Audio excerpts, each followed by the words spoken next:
Russia, shattered dreams, end of times ain't what it seems. Hello friends, this is Sam Chaney reporting for Weaponized News. Today's May 29th, 2026. Thank you for joining us on this Friday edition of Weaponized News. We have quite a bit to get to today on day 91 of the Iran war. The back and forth between the White House and Iran. We're going to go over those details as the Strait of Hormuz is still effectively closed. Are we going to, as in we, America, Trump administration, going to pay Iran a whole bunch of money? We're going to take a look at that. As America 250 celebrations there in Washington, D.C. are collapsing with performers canceling. We're going to take a look at that. Should they be forced to perform for Trump? We're going to take a look at the, I guess we have to come up with a new word. We're going to take a look at this very underreported intelligence agency here now. And I guess we have to change up our wording on this. I haven't come up with a new one yet, but we're going to take a look at it. Don't be critical of these tech centers, let's say. They're turning the screws on that. We're going to take another look today, a little bit deeper dive at Peter Thiel's exit to Argentina.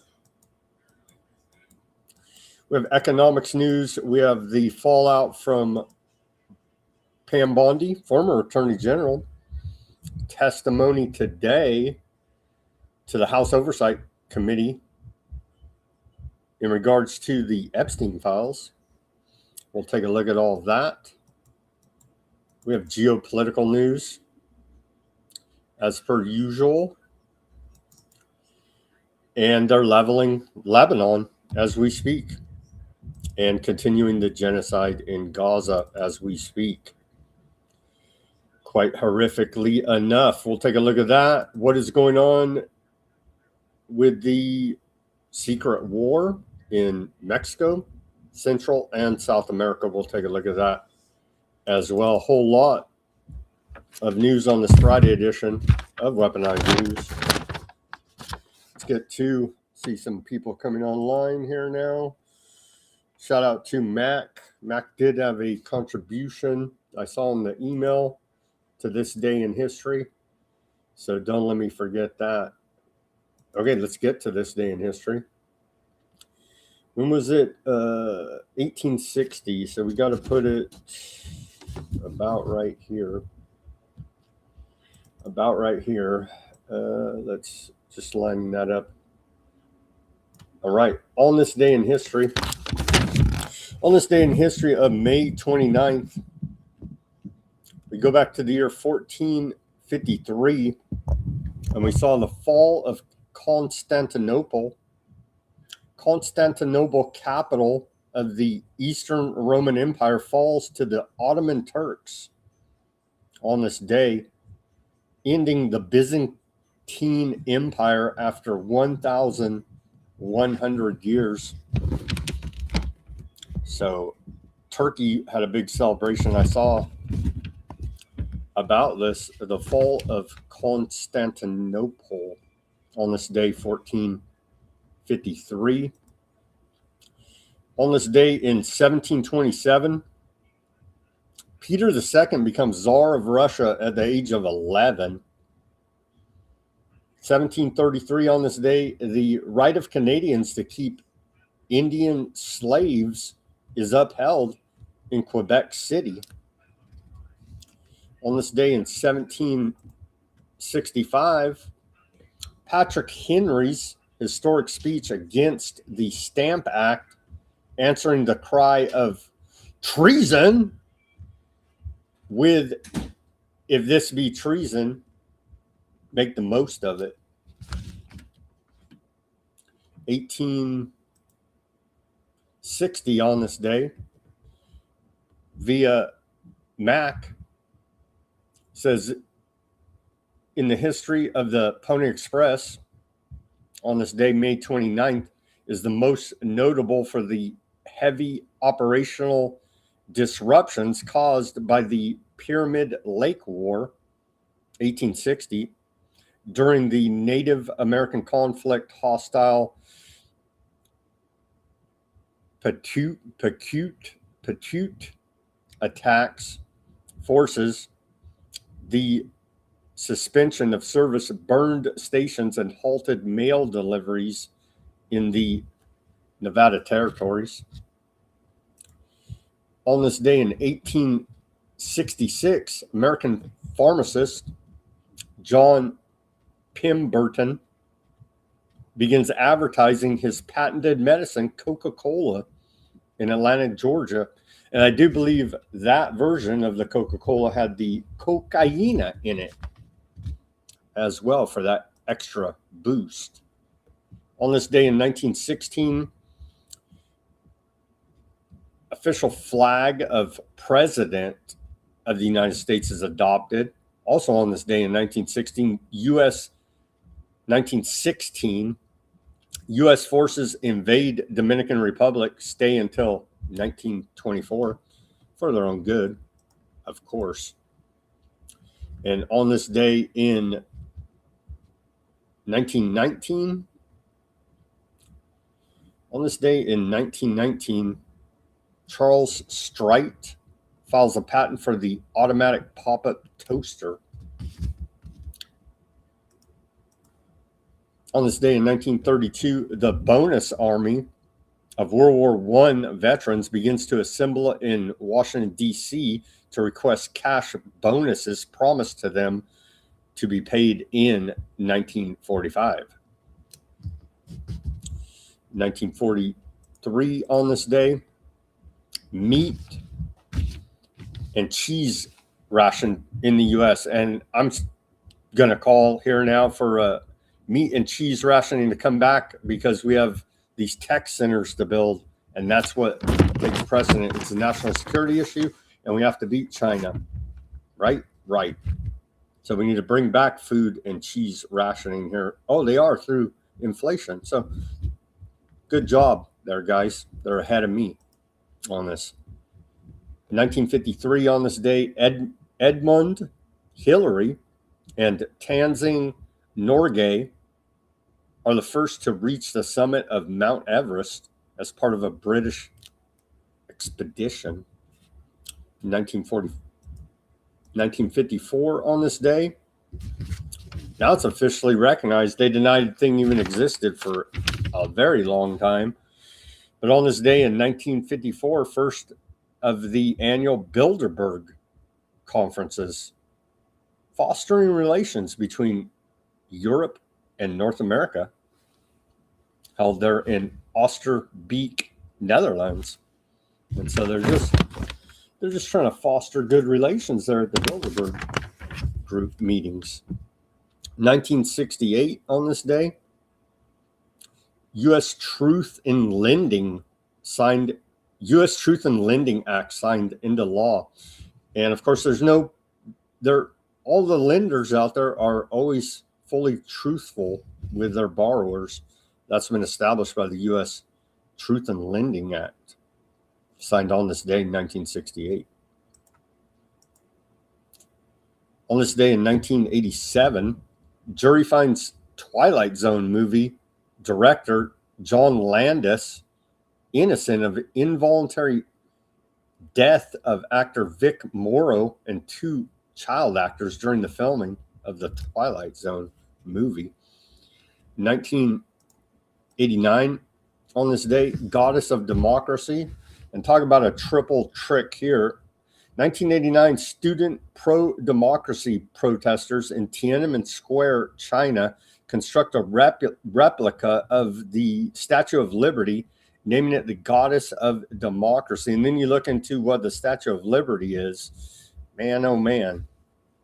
Talk about a triple trick psyop running right there.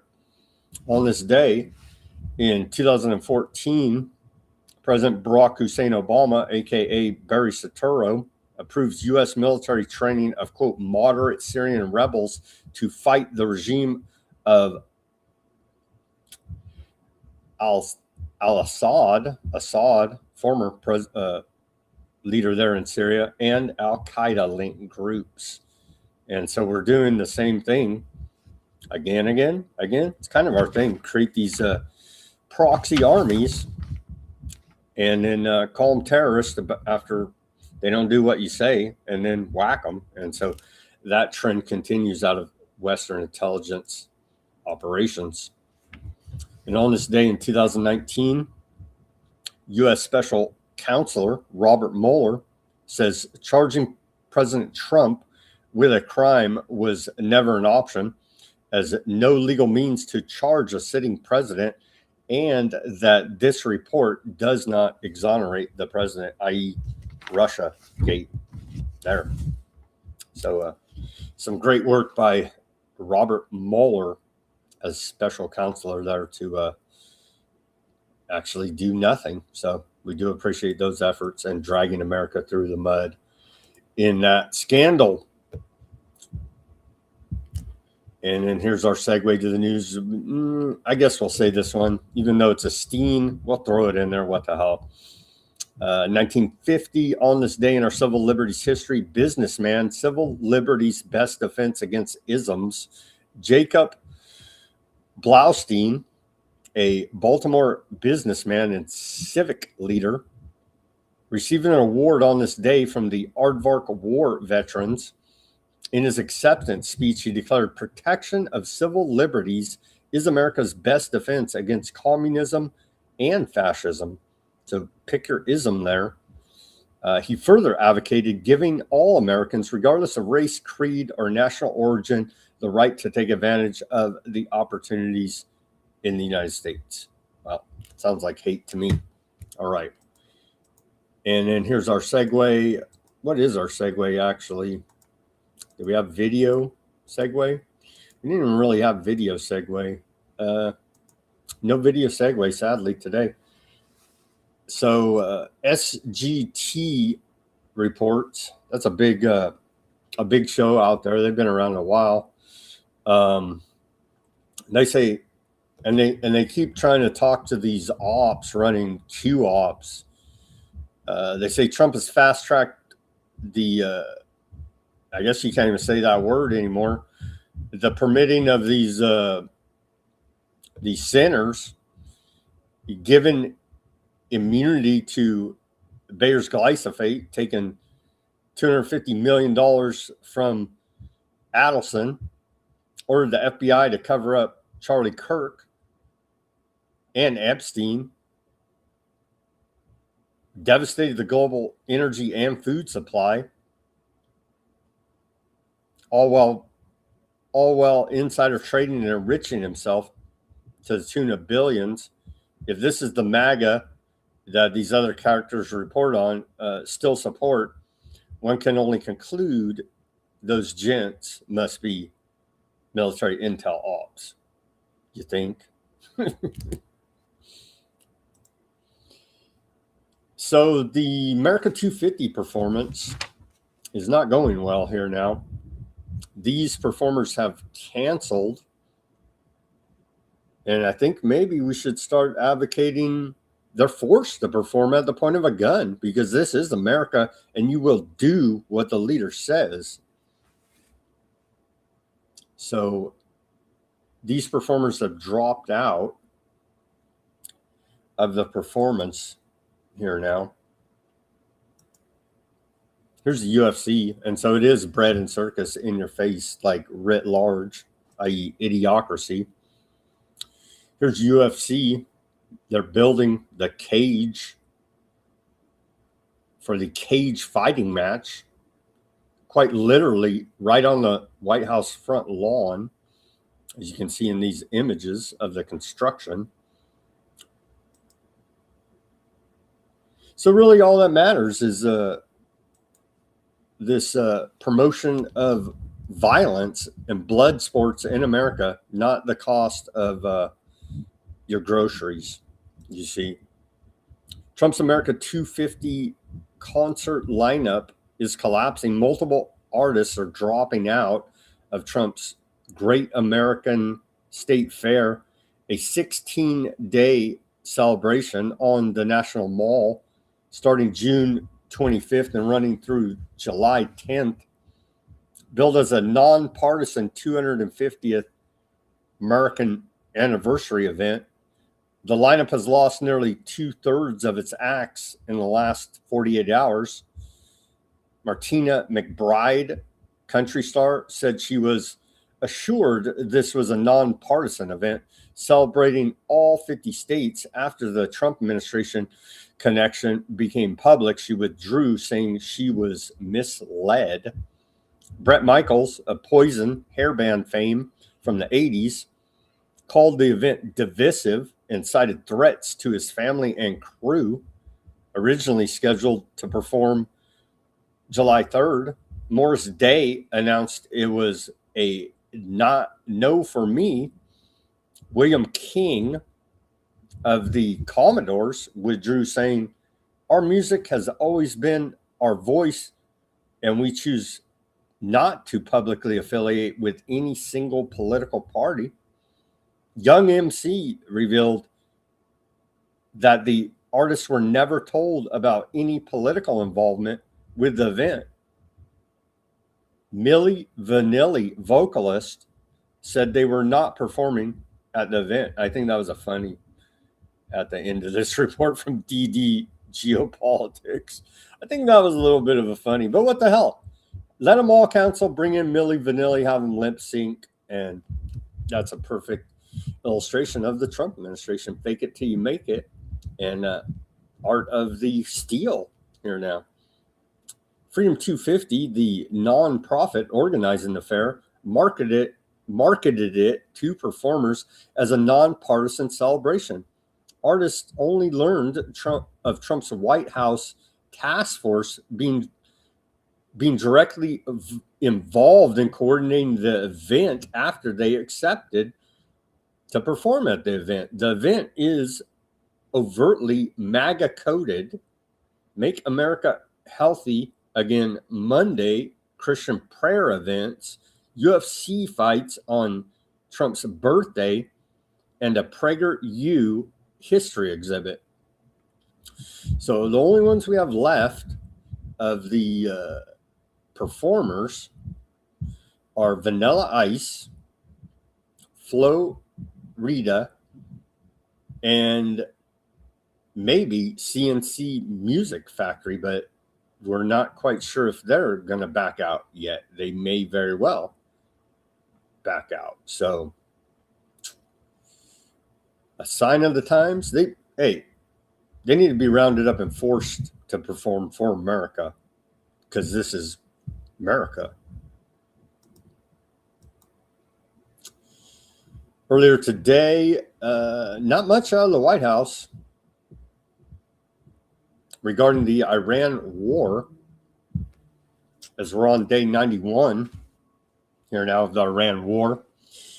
Trump can't meme. He can't, they're just failing on all fronts. Here's Trump's big old post earlier today about the Iran war.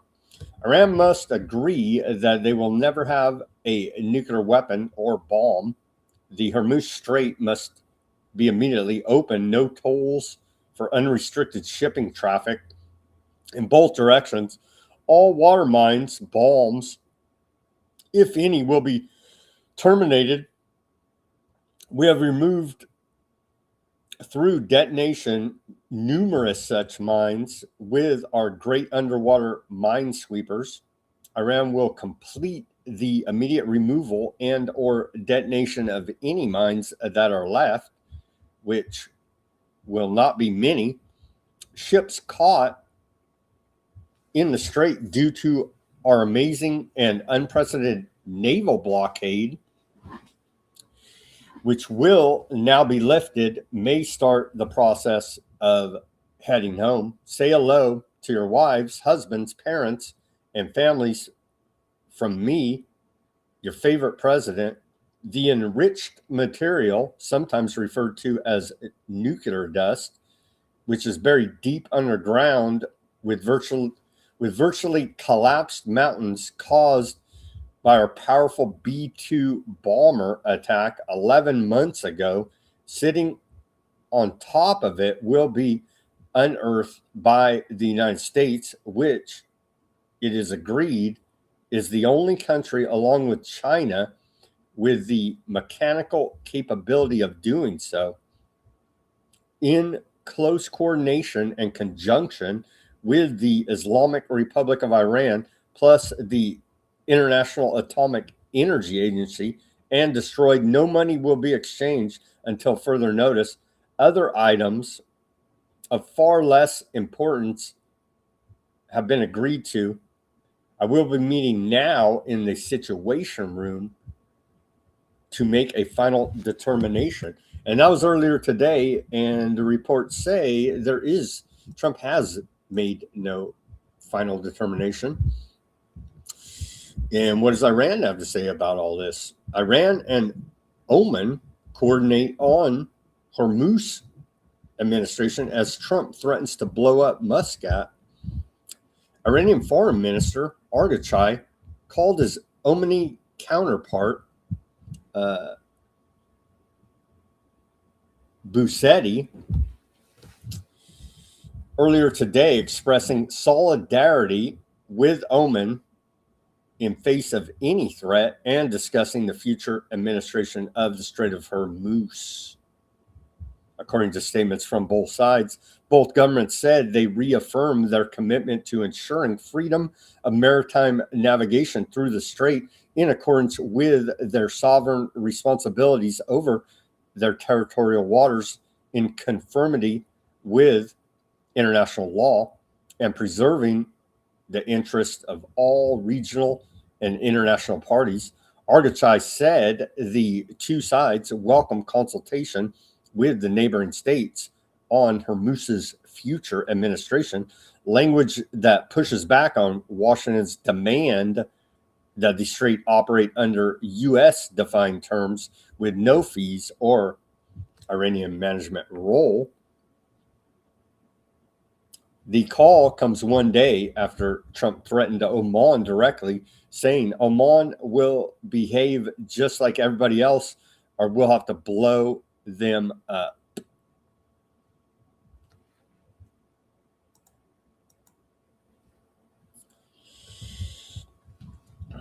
Sanctions announced today by the U.S. Treasury. U.S. announces it seized $1 billion in Iranian crypto assets. Treasury Secretary Bitchute said earlier today the United States authorities have seized approximately $1 billion in Iranian digital assets as part of a sanctions enforcement across Tehran.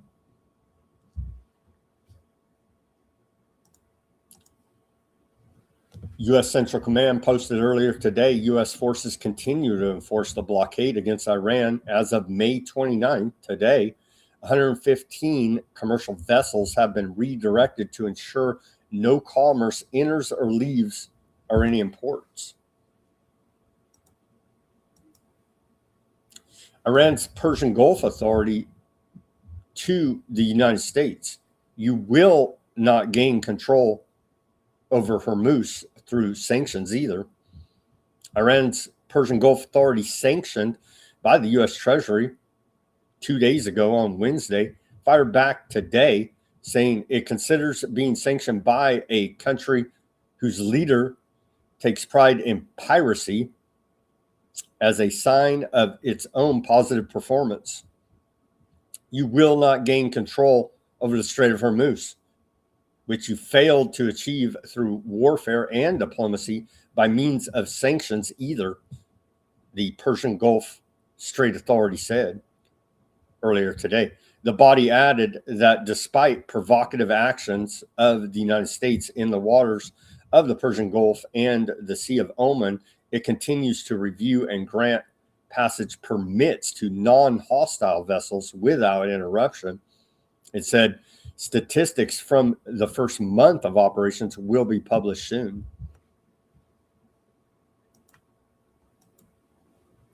Satellite imagery shows Iran loading supertanker. Satellite imagery captured earlier today shows Iran loading a supertanker at the port of Jask on the Gulf of Oman coast outside the Strait of Hormuz rather than its main oil terminal at the Crag Island, according to Bloomberg energy reporter Jarvis Blass, citing European Space Agency Sentinel-2 data.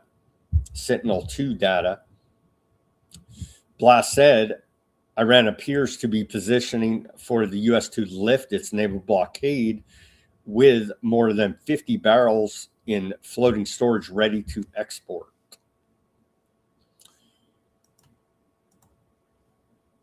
Draft of the U.S. MOU breaches 8 of the 10 approved terms by Khomeini, insider says. And this is a report of Iran International. Iranian state TV says that Iran's negotiating team in the Islamabad talks said earlier today that the draft memorandum of understanding with the United States violates 8 of the 10 conditions approved by the regime we changed, Khomeini, right? Sure. And contradicts the Supreme and National Security Council's ceasefire statement.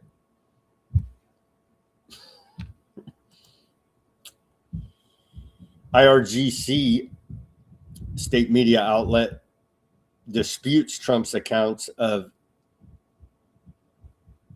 emerging Iran deal. Claims by U.S. President Donald Trump about a possible agreement with Iran are, quote, a mix of truth and lies and do not reflect the draft terms being reviewed in Tehran. IRGC affiliated Fars News reported. They're doing the same thing again. We're this close to a peace deal, bro. Iran says, what are you talking about, bro? Are you on the shoe phone with Kushner, the can phone? Somebody's lying, probably both sides lying. And we're this close, yet this far away from any meaningful peace on Iran war day 91, it seems.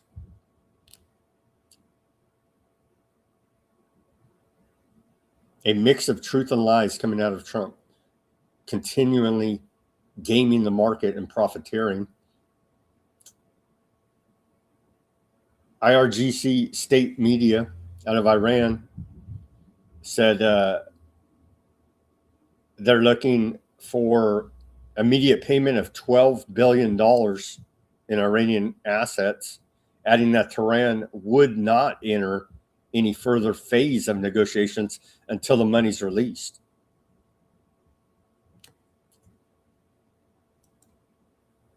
Some major sticking points here. The Times of Israel reports emerging U.S. Iran MOU said to reference possible $300 billion post-war investment fund to aid Tehran in reconstruction.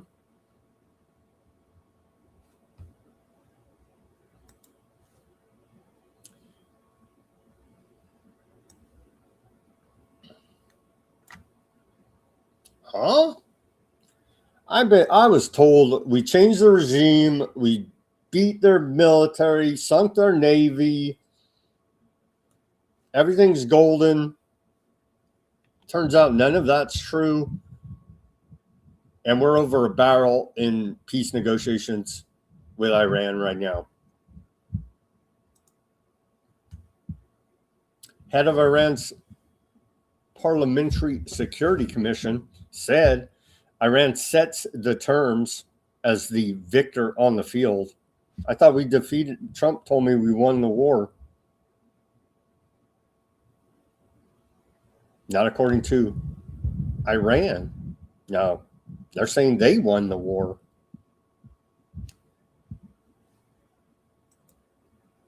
Yet we're still in a war.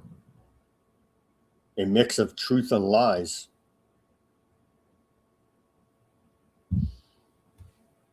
We're in a Persian standoff. still on day 91 of the Iran war. And the rest of the world suffers fuel shortages, all kind of different inputs to industrial society, fertilizer, food shortages. Go down the list. Engineered famine. Day 91 of the Iran war. They did a big troll job yesterday out of the White House. Aliens.gov. I mean, what do you even say at this point? It's not cute. It's not funny. Look over there. Well, the government, you drop the soap, and the government says, hey, you dropped the soap. You get what I'm saying? They say, look over there, you drop the soap. It's just, none of it's cute, none of it's funny. It's disgusting. Have you seen the price of groceries? Well, thankfully, they're using our, I think I had this queued up, but what the heck, I came across and don't want to miss it. Thank you to the Weaponized News audience out there reporting while we were live yesterday. Thankfully, they're spending our money blowing up these billionaires' vanity projects of big penises being shot into space with their rockets. Origin Blue rocket exploded yesterday on the launch pad. But hey, they got a couple $1 billion contract with the Department of War. So it's all part of the game. Let's watch that explosion here on the launch pad. Thankfully, our taxpayer money and national debt are growing exponentially, and it's fun for billionaires to blow up their replications of large penises on the launch pad and have you and I pay for it. Let's take a look at the explosion of Blue Origin rocket, tragically enough, yesterday in Florida.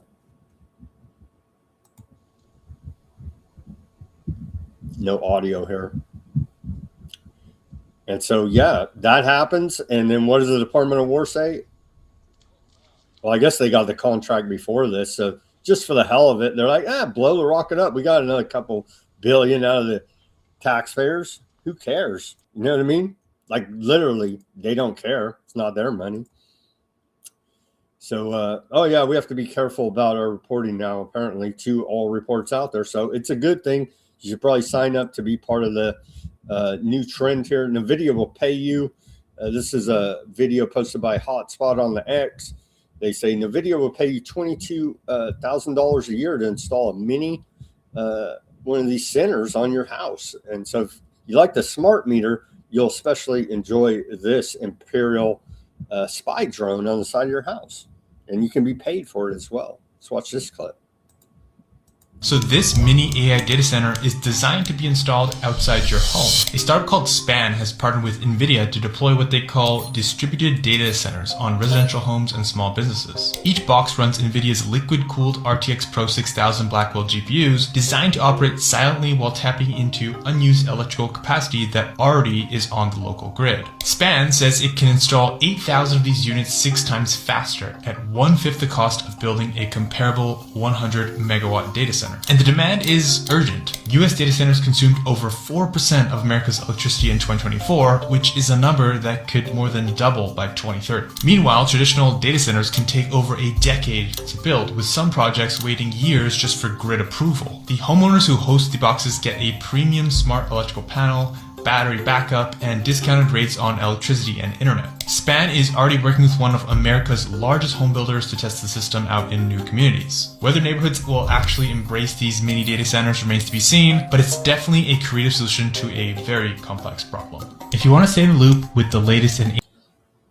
You will embrace this or you're a terrorist. Do you hear me? So we're now pro these centers, pro corruption, pro technocracy, or you will be put on the terrorist list.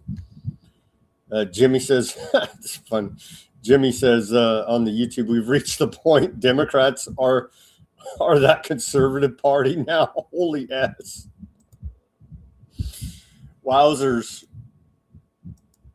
Wowzers, wowzers, and wowzers. Yeah, it's exciting times. Don't be an extremist. Don't fight the data centers, okay? And don't threaten any people. You see, because we're in a race. We're in a race here now against China, and everything needs to be thrown at this.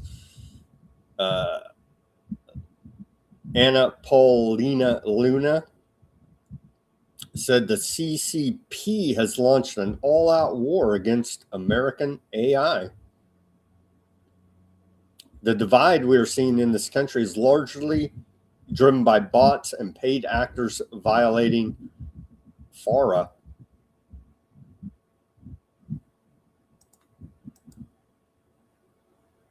Who knew? I didn't know until I read this story. Klippenstein on his Substack page, Congress CIA eyes AI data center critics. And so, see, we've now shifted and we're pro data centers now. But a little bit about this that we should probably know. It says in this article, as rage about artificial intelligence and data centers powering is growing, Congress is taking notice, not with any legislation or law, but by spying on public opposition. A newly created intelligence agency of the Congress, our representatives, they're looking out for us, bro. They represent us in American democracy in the golden age. A newly created intelligence agency of the Congress, yes, it has its own now, is warning that legislators are in danger from an angry public. The U.S. Capitol Police Intelligence Services Bureau,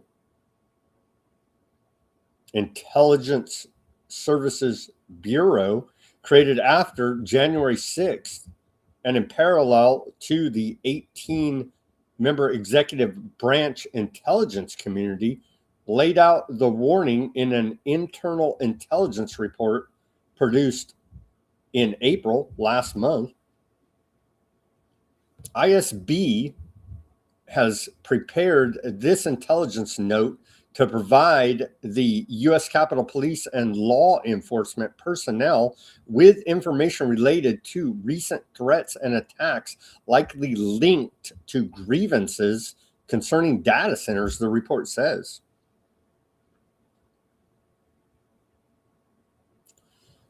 And then here's I'll post a link at Weaponized News Substack, or you can go to Klippenstein Substack and read it. Continuing here, there's only one problem. The report admits that there is no evidence of any actual threat to Congress. The United States Capitol Police is not investigating any data center motivated threats to members of Congress, the report says.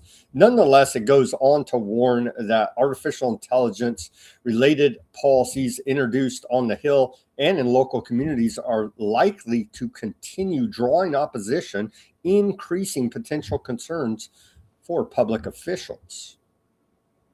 Pre-thought crime warning there. And so we do appreciate those efforts from the ISB, Intelligence Services Bureau.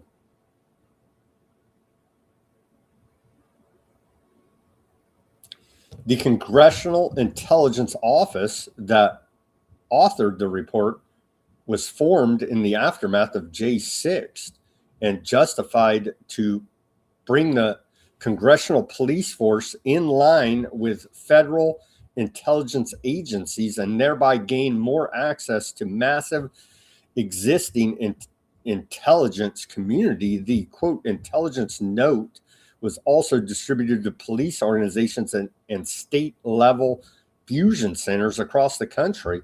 We now have a world-class intelligence operation. Then Chief of the U.S. Capitol Police, Thomas Manger, said last May, we are significant players in the intelligence community in Washington, D.C. region and, frankly, all over the country. Whereas before we were consumers of information. The FBI would give us intelligence. Other agencies would give us intelligence. Now we're gathering our own, as it should be, because there's not enough surveillance in this country. So we added one more intelligence gathering operation here for our safety. He went on to say, threatening the politicians who actually make decisions is actually logical. Another social media post wrote, I would rather, they talk about doing violence. Don't do violence. Don't threaten these people. It's pretty simple. I think that's been well established here now. 7 in 10 Americans oppose local construction of AI data centers, according to a Gallup poll published in March, the first 2 weeks of March. Here's that.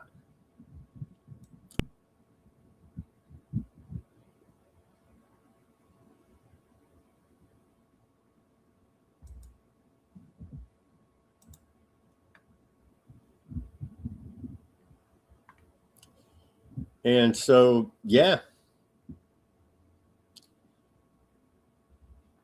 that's where we're at here with the ISB now. Keeping the world safe for you and me and technocracy in the golden age, and we wouldn't have it any other way. On to Peter Thiel, head man of technocracy. He's looking out for us, because the Antichrist is going to come get us. Let's hear a little bit about Peter Thiel keeping us safe. In some sense, the Antichrist as an idea is something that really comes into being in the world after Christ. And so there's a lot of things about it that are mysterious. In some ways, the Antichrist copies Christ. The Antichrist pretends to be greater than Christ, hyper-Christian, ultra-Christian, and then maybe only ultimately, deeply anti-Christian.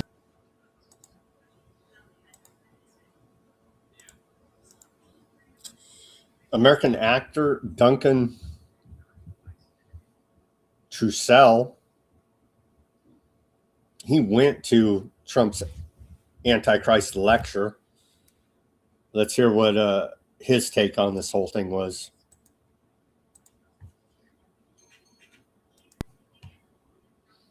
Bizarre hybrid. On one side, you've got kind of like, somebody who's been living in the world of the transhumanists for decades. Somebody who, that's his life. It's a tech bro. And on the other side, you have someone who appears to be taking the book of Revelation literally, right? So it's this combo meeting. And so it felt like he was saying that there might be a way to patch the book of Revelation. Like a tech guy being like, we can control alt delete the book of Revelation. I think there's a way we can maybe forestall the emergence of the Antichrist. That there could be things that, so in other words, you're taking it literally, but maybe the book of Revelation is more of an invitation to fix the apocalypse. When I've always taken it, if you decide to take it literally, it's more of this is just sort of what you can expect when pre-singularity, whatever you want to call it, collapse of civilization. This is what happens at the end of things, and there are all these things you should look out for, but also sort of unavoidable. Do you think he takes it literally? Do you think he really believes this stuff, or do you think there's some sort of ulterior motive? Because it seems so strange. There's been all these articles coming out in the New York Times and the New York Post, how and I haven't been there, so I don't know, but how Silicon Valley has been transformed into this like Christian like mega city. And they're trying to paint, and people like Peter Thiel are trying to paint Christianity onto everything that's happening in Silicon Valley. There's like this big church there, and Silicon Valley's been historically like an anti-religious place. Right. There's been no religion in Silicon Valley. Right. Well, I mean, I think what's really interesting about Christian eschatology and like Ray Kurzweil, sort of Terence McKenna's singularity predictions, is you're looking at basically the same thing. Like probably, you know, there's a reason all of these people are like buying property in New Zealand and building like.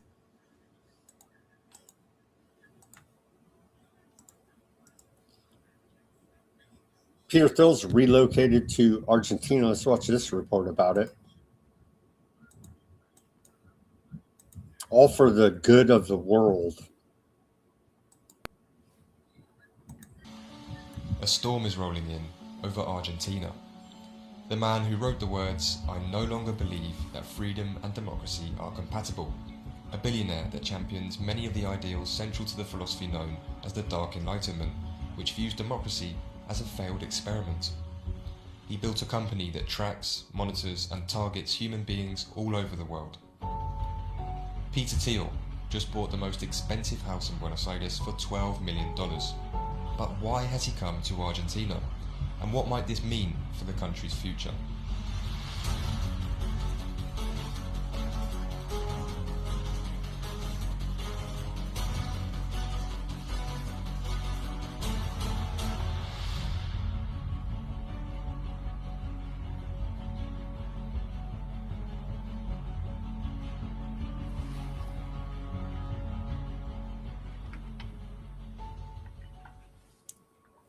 So why has Peter Thiel bought the most expensive house in Buenos Aires? Why is he here? The first possible explanation is that he might just like the area. Palermo Chico is the most exclusive neighbourhood in Buenos Aires, and Thiel's massive 17,200 square foot home is right here in the middle of it. Now, I'd never usually stand outside of somebody's home and film it, but I didn't feel too bad in this case, given Thiel's affinity for surveillance. He's the co-founder and chairman of the board of Palantir and has a net worth of $30 billion.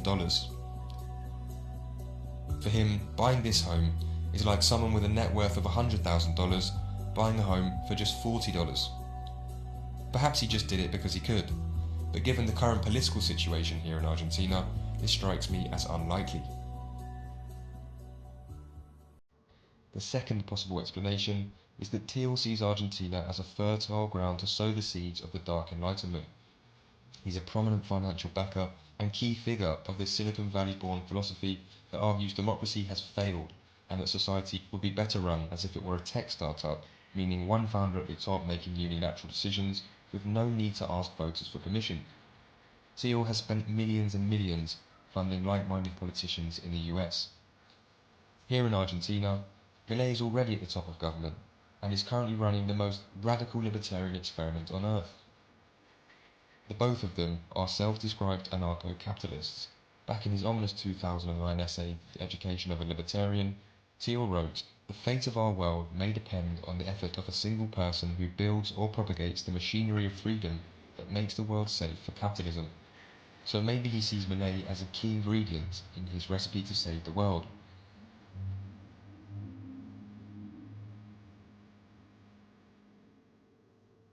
The third and final, fairly simple explanation.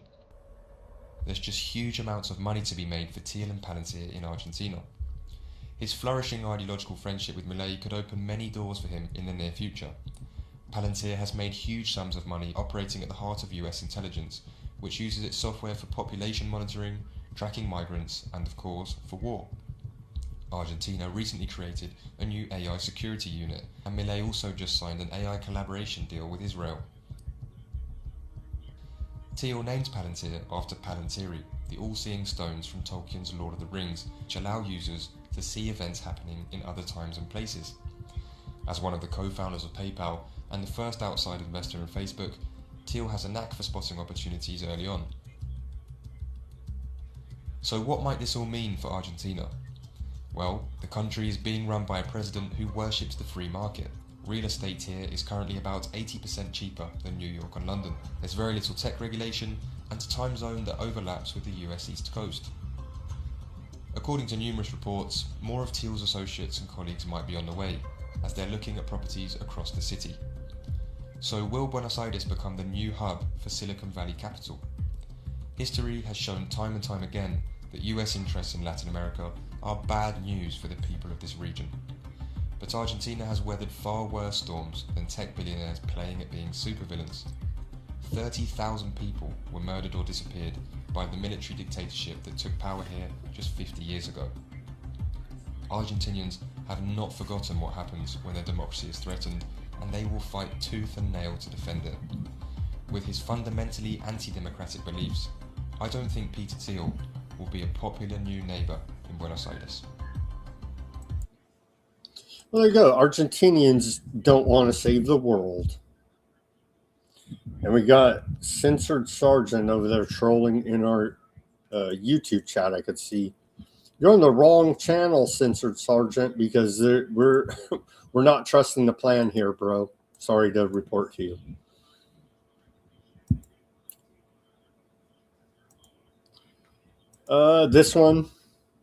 This report out of the FCC, they're going after Disney. I'm not fooled by this. They're using DEI as a cover. Disney's deep military industrial complex. So don't let the rainbow cover fool you here now. And the infighting there on the surface publicly by the government against Disney, because they fully support it. You better believe it. On to where we at? Yeah, we can get through. We'll try to get through Epstein section before the break there.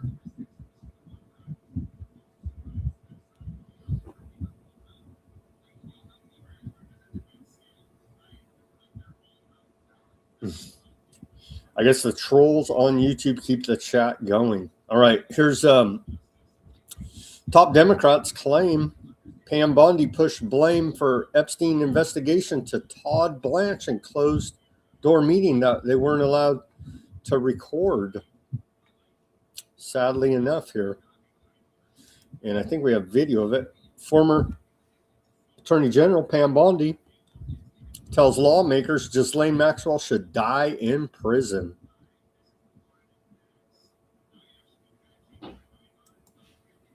Bondi refused to answer lawmakers' questions about Trump's involvement in the Epstein files release. That's a report out of the Associated Press. And then I do believe we have some videos here. Oh, never forget this clown show of clownfluencers. Straight up feds that act like they're independent media. They're not. These jokers.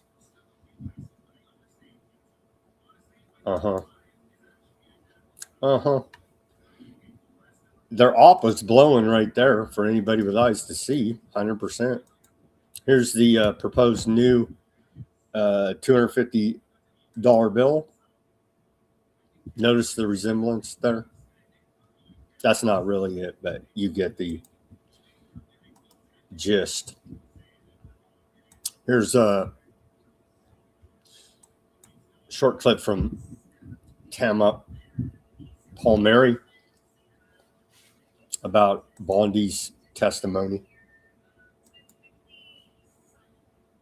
Pam Bondi's been brought back into the White House through this AI panel. The White House just appoints her to that. So they're keeping her close to best.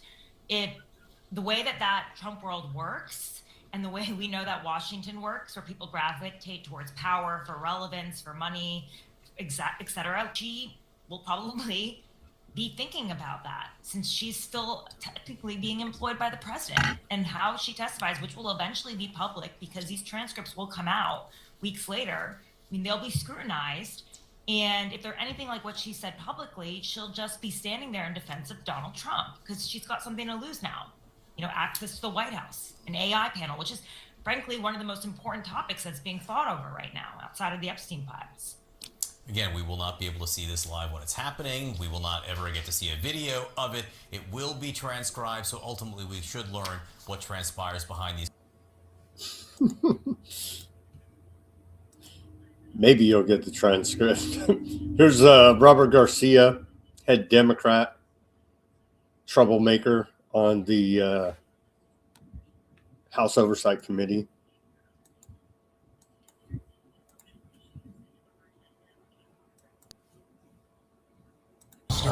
Robert Garcia, the leader of House Democrats on the committee.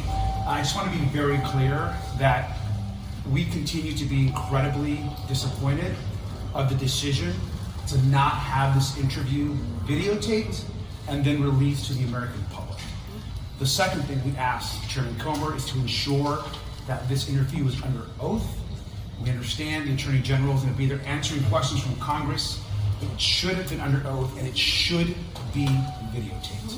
We obviously have a lot of questions as it relates to why only 50% of the files have been released, why many of the survivors were literally put in danger by the way the files were released, that private information should never have been released, and of course, why this continues to be some type of cover-up. And so those are our questions. There's many questions. We'll be here for the next few hours, but it's really important that we get to the truth. The cover-up continues. And I do see the insults over there on the, I don't even know how to moderate because I don't censor, but you're very rude there, censored Sergeant, to the chats, and it's not appreciated or wanted here at Weaponized News. So if you can't have an intelligent conversation to add to the chat, then just cut it, dude, with the baiting trolling. It's just stupid.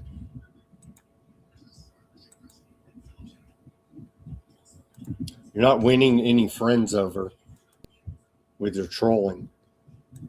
Asked the former AG 5 times and 5 different questions about her conversations with President Trump, whether he directed her at any given time on the Epstein files, what he knew, what he asked her to redact or not, and she refused to answer any questions about President Trump. In fact, she said that she would not speak or respond to any questions that had anything to do with President Trump. It's also interesting that sitting next to her is DOJ counsel, somebody that currently works for the Department of Justice, who on multiple occasions stepped in and told the former Attorney General that she was not going to answer those questions, and especially when we asked questions of what the president directed her to do.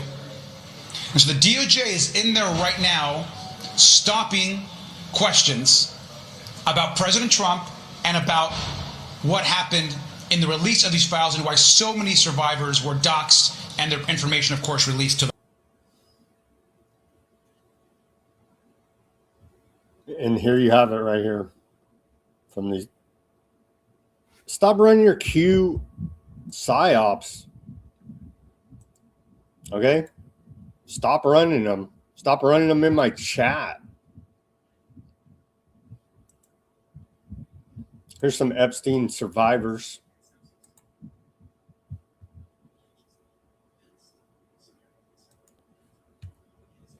I'm here with Charlene Rochard, an Epstein survivor. Now, Charlene, what is one thing you want the public to know during today's Pam Bondi testimony?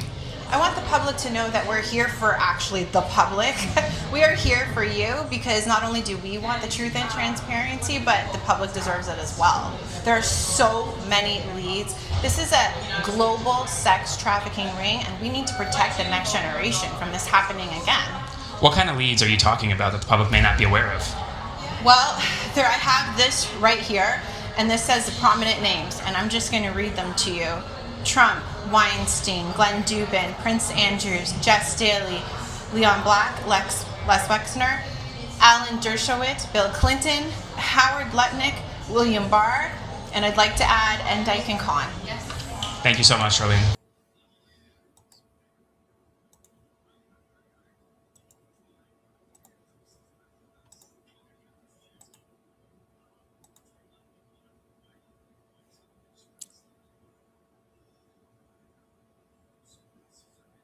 I'm gonna have to block you, bro. And I don't even block people. I don't want your QBS in my chat. An Epstein survivor. Danny, what do you want the people to know during today's Pam Bondi deposition? We just hope that she's a little bit more truthful than she's been in the past. We really need to know and get to the bottom of why the redactions were what they were. We need to know about why the release happened in this slow rollout, and we need to really follow investigative leads. Now, when you talk about investigative leads, is there anything the public may not be aware of when it comes to the files and what's in them? There are so many leads in the files. We've seen lists of names from the FBI, of people that needed to be investigated. And I'd love to share with you one message that was to Leon Black. So this says, "Hi, I would like to have a copy of the NDA I signed. Can you please email it to me?" Blank, right? Thank you. This is on October 16th. Later on it says, "Leon, you sexually harassed me, sex trafficked me, raped me, and eventually blacklisted me. I don't know for how much longer it will take me on my own to process the pain you caused me and my family. The least thing you can do is to give me that document that I was forced to sign under duress and wasn't able to read before signing. Unfortunately, I am still tied to you." So that is one example of many, many investigative leads that really need to be followed up on.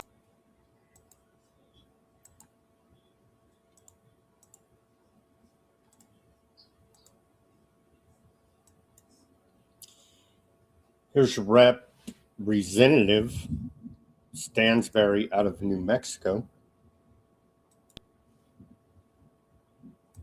If Pam Bondi was complying with a congressional deposition to testify under oath, Department of Justice attorneys would not be intervening and essentially trying to stop her from answering basic questions about her conversations with Donald Trump, with the administration, and trying to claim that she does not have to answer questions. In fact, as the ranking member said, she has been asked multiple times about the Trump administration, about her conversations with the president, about her conversations with other administration officials. And when asked specifically about a conversation with Donald Trump, one of the Department of Justice attorneys intervened and said that she did not have to answer the question because it was a voluntary interview, and said, in fact, quote, "We don't even have to assert privilege because of that," and said, quote, "We refuse to provide answers." That means that the United States Department of Justice is intervening on behalf of Pam Bondi to stop her from answering questions about what happened in the cover-up of this case and her conversations with Donald Trump, and is asserting that she does not have to answer questions because she is not required to, because she is not being deposed under oath. This is a cover-up. This will be remembered as the largest cover-up likely in American history. Word. Bondi had some reply to this for the fair, what is it called? Fair use, fair time, whatever the hell that thing was. We got to give both sides. She did have some replies to all this on her X account. She said that this is misrepresentation. Here it is. Let's see.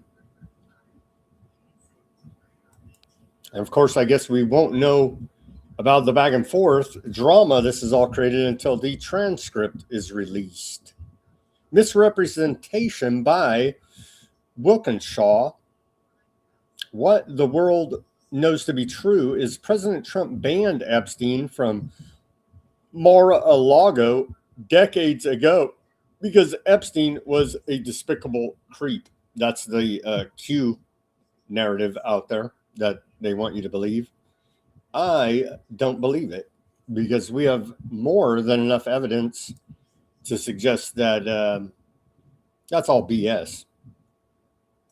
Why is Trump's son, Donald Trump Jr., why did he marry Epstein's personal banker's daughter? We covered that yesterday. All right, let's take our live commercial break here now. Everybody go to weaponizednews.com/shop. Get yourself a holograph sticker over there. You have the white background sticker and the clear sticker. weaponizednews.com/shop. I'll report independent reporting and analysis brought to you 5 days a week.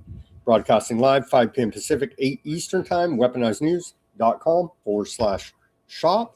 Get yourself some merchandise over there at the store. We have baseball hats, t-shirts, stickers, a bunch of different gear, a couple custom shirts you may like. Taxation staff out there. weaponizednews.com/shop. Become a patron to the store. Become a paid subscriber to Weaponized News Substack. We don't put anything behind a paywall.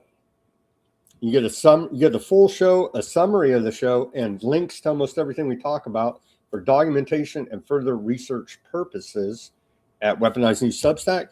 We take donations as well. Go to Buy Me a Coffee, Bitcoin wallet address, and Cash App links all in the description below this video. Any which way you choose to support us is truly appreciated.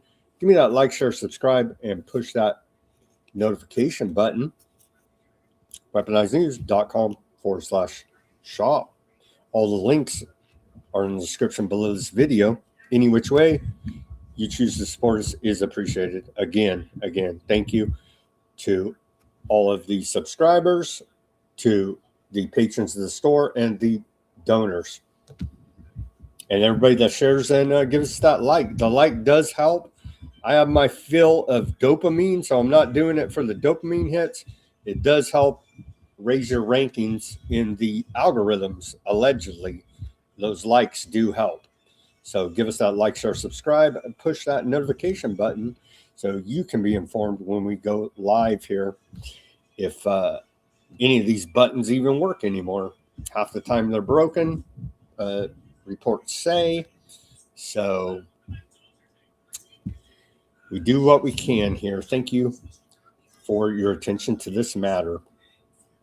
All right, welcome back to the second half of Weaponized News on this Friday, May 29th, 2026 edition. Now we're going to take a look at the economy. What is this? Everyone is making things bigger than they really are just because TDS is allowing it. Stop the orange man bad crude. Well, if you like corruption, you should like Trump a whole lot. So we don't like Democrat corruption or Republican corruption. I know it's horrific. Been a better outcome because I do agree. Iran having a nuclear weapon may be the biggest threat facing mankind. Because if they have it, so will Egypt, Saudi Arabia, UAE, Kuwait, South Korea, Philippines, Japan, Australia, and then I don't know how you stop real proliferation at that point. Been a better outcome because I do agree. Glad top banker there, CEO of JP Morgan Chase, Jamie Dimon, agrees that even though it's been debunked, we've reported on it. Our own intelligence community has debunked the claim that Iran's nuclear program is an imminent threat. And the State Department also debunked these claims coming out of Trump. MAGA should enjoy this level of corruption because that's where we've sunken to. Vietnam moves its dead for Trump golf course. Report out of the Financial Times. And so I'm sure MAGA loves this. Project has become symbolically important for relations between Washington and Hanoi in a small cemetery nestled between fruit farms in northern Vietnam. Farmers who for decades buried their dead near family plantations are digging up the graves.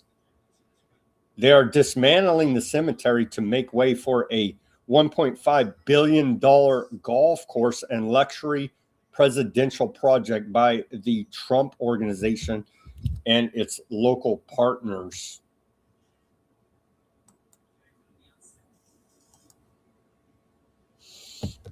Big banks are raking in record profits as market turbulence shows no sign of easing.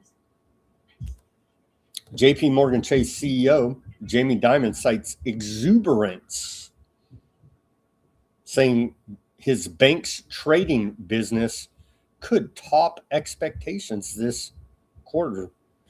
Yeah, he's getting some inside knowledge there for parroting the, oh my gosh, 2 weeks or Iran's going to nuke us, bro. You see how this works? Do you see how this works? Americans are falling behind on their $1.25 trillion credit card bill, reported out of the Wall Street Journal. Soaring interest rates and stubborn inflation have led to the highest delinquencies on credit card debt since the financial crisis, a pattern of survival debt.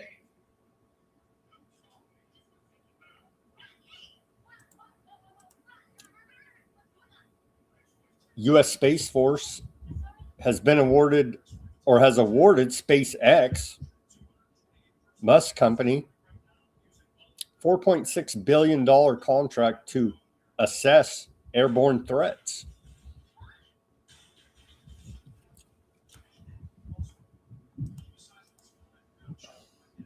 Donald Trump's been fined $200. That's less than his $250 bill that used to be $5.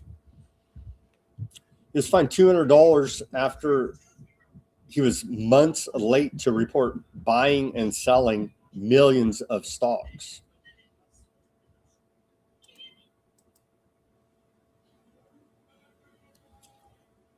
A U.S. judge has temporarily blocked President Trump's administration from setting up a nearly $1.8 billion fund to compensate victims of what Trump has called government weaponization. That's the Newsom reported on yesterday, said if you live in California, they're going to go ahead and seize that money, essentially tax you 100% if you have a claim of government weaponization against you that could be paid out from this $1.8 billion slush fund, the anti-weaponization fund, which is highly suspect to say the least. Trump bought stock in the UFC's parent company while promoting fights set to take place at the White House on his birthday.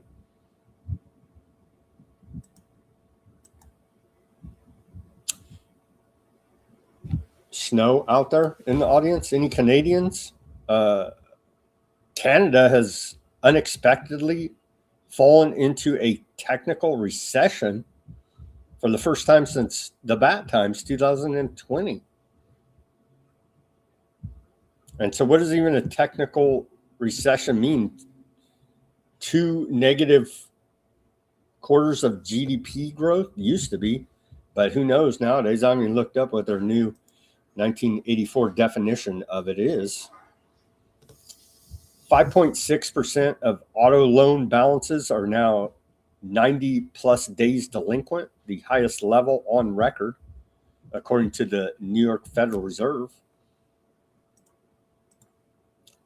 Trump publicly said, go out and buy Adele at the White House event on May 8th, sending the stock up 13% to a record high, weeks after he personally held $1 to $5 million in Dell shares. And the Dell family had donated $6.25 billion to his newborn savings program. On May 27th, Dell won a $9.7 billion Pentagon software contract. The stock is up over 150% to date.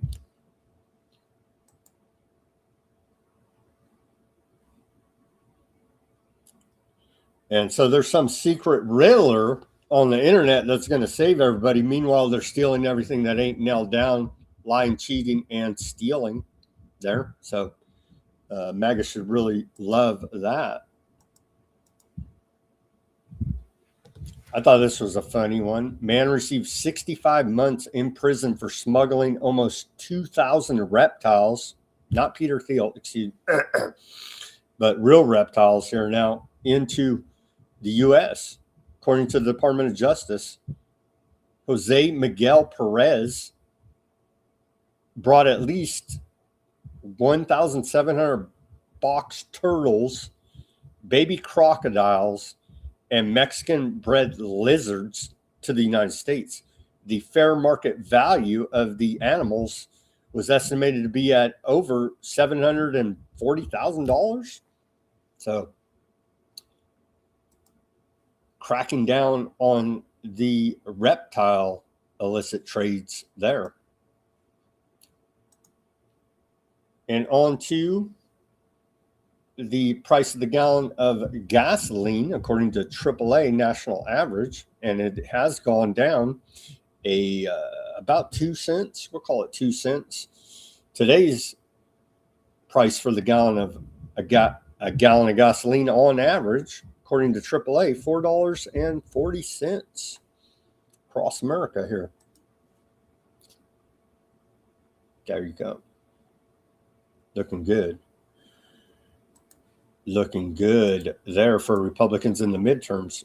And here's Scott Bassett. This guy is just pretty ridiculous. Let's hear his claims earlier today. Normalcy on energy. Look, the war will end. We'll get to the other side of this. The economy has been very resilient through all this. Look, for many families, it's not nothing, but it's been less than $200 in extra the gasoline cost. And $200 in extra gasoline costs, he says, is the burden. Well, it turns out, according to Brown University, we can almost double that number.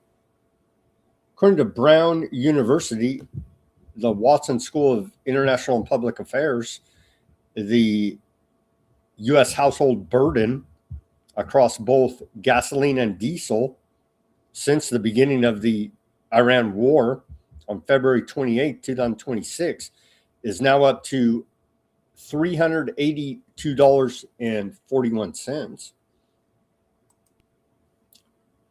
And you could see, yes, the total cost burden on the consumer since the beginning of the Iran war has gone over $50 billion at $50.1 billion. And so this thing is going exponential, a la the national debt and the interest on the national debt. And so I forget what yesterday's number was, but I was like, it'll go over 50. I didn't think it would go that fast, but yes, indeed, it is going that fast. And so we do appreciate this extra cost burden on our household budgets in the golden age. Meme of the day. We have a few out of the Department of War. Our legacy is worth defending, they tell us. America 250. Turns out many of the performers, as reported at the beginning of this show, for this celebration for Trump's birthday, have declined now to perform. So they may have to be forced at the point of a gun to perform. And that's the American way. These guys, Department of War, the Honorable Joseph S. Jewell, PhD assistant to Secretary of War for Science and Technology, delivered remarks at NATO's Science and Technology Organization Applied Vehicle Technology Panel in Bordeaux, France. He said, the discussion and breakthroughs we've shared here in Bordeaux reinforce a critical truth. If you want to secure peace tomorrow, we must innovate together today, said Jewell. Our science and technology integration across NATO ensures our alliance possesses the overwhelming capability that is needed to deter aggression and safeguard our shared values for future generations. Is Skynet live? It's looking like that more and more every day here now across the West. Thankfully, Secretary of War, what do you do with a drunken Hegseth, is signing more bombs, and the Department of War is posting that. We want the biggest, most badass military on the planet, they said. And then, sign the sign of a bomb there. Pete, what do you do with a drunken Hegseth? Secretary of War signing another bomb. Speed and power.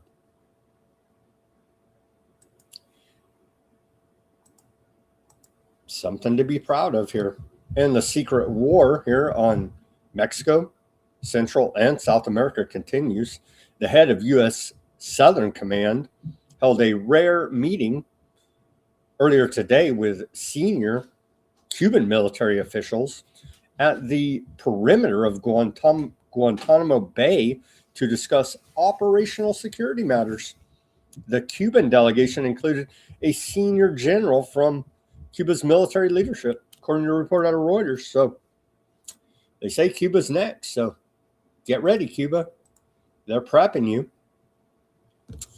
U.S. Southern Command Commander Donovan met with Army Corps General. They got so many, their titles are so friggin' long here. Maybe they do that so you don't even read it. Your eyes just glaze over. He met with Cuban military today. U.S. Central Command, or U.S. Southern Command, had posted. Donovan also led a perimeter security assessment of the naval base, Guantanamo Bay, and discussed force protection, safety of service members and their family members, and operational readiness with base officials. And then they posted this picture. See, we're friends, Cuba. We're friends with you, bro.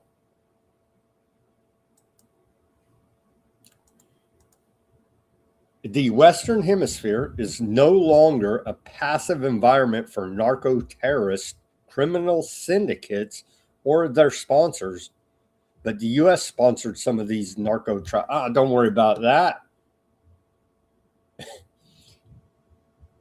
Problem, reaction, solution, Hegelian dialectic, writ large here now with the war on drugs against drug cartels set up by the DEA, CIA, and other U.S.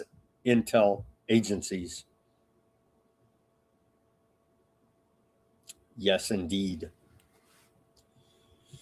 This post by U.S. Southern Command went on to say the Littoral Combat Force 24 taking the helm of tactical operations. We are sending an unambiguous message.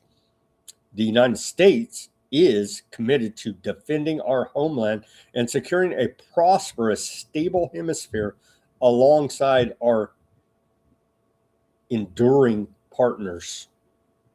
Direct message from U.S. Southern Command Commander General Francis L. Donovan. They left the quiet part out. I'll fill in the quiet part. We're building the greater North America, as per Secretary of War Pete Hegseth. I see very few report this out there now. For all the genius geopolitical analysts, very few report on the greater North America project. Just saying. That's some of the value that you're getting here at Weaponized News. Give me that like, share, subscribe, push that notification button.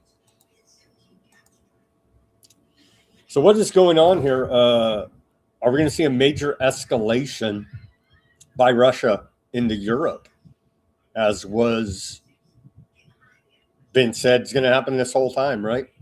With that dirty Putin. So the back and forth now. Who shot? Well, NATO says early this morning, an apartment building in Romania was struck by a drone as Russia attacked Ukrainian infrastructure near the border. We condemn Russia's recklessness, and NATO will continue to strengthen our defenses against all threats, including drones. And Russia says, we don't know. We're investigating. But now they're saying this is a direct threat and proof that Russia plans to carry on its unprovoked invasion through Ukraine, all right into mainland Europe. Now, Zelensky said Russia is preparing a new large-scale attack. They said, you guys whacked that boarding school, and now we're pissed off, and so look out, bro. And that's what's happening right now. Putin was out today, and he's saying that we're open for talks. We have never refused to have talks. We're not the ones who stopped them. We're ready to go with them. Putin on Ukraine said, I think what we're seeing right now on the battlefield allows us to say that the situation is coming to an end. Putin's been saying that for a minute here now, that he's looking at winding down the special operation there. I forget the exact phrasing they use, something like special operation, right? And then these drone attacks, Russia goes crazy and bombs Romania with a drone.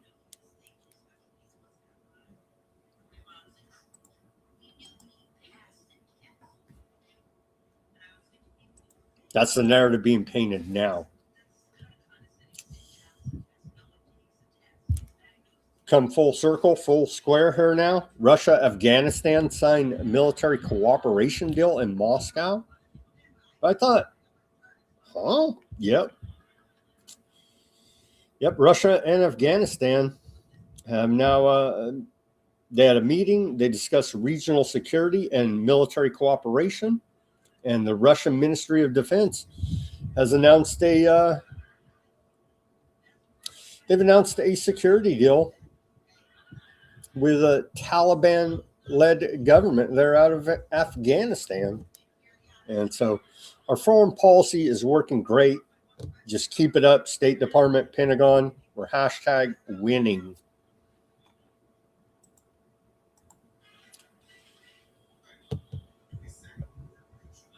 The UAE secretly carried out dozens of airstrikes against Iran during the heavy fighting period. The attacks targeted military and energy-related sites and continued until after the ceasefire was announced. The UAE took a much more aggressive approach than Saudi Arabia, creating tensions between MBS and MBZ, with both leaders clashing over how to respond to Iran and the greater regional conflict. That's a report out of Wall Street Journal.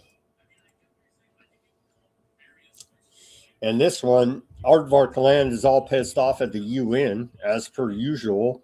Now, a new UN report has placed both Aardvark Land armed forces and security forces on its list of parties credibly suspected of committing or being responsible for patterns of conflict-related sexual violence. And then here we have some trigger warning for this report, but some Aardvark hate, anti-Semitism coming out of this Aardvark out of New York protesting the armaments industry. We, a group of Orthodox rabbis, who came out here in New York City to protest the sale of Palestinian stolen land that is being held in the Hilton Hotel. Came out here to say that all the crimes and actions of the Zionist regime, this is not in the name of Jewish people worldwide, not in the name of Judaism. Our religion, our Torah, condemns all these crimes.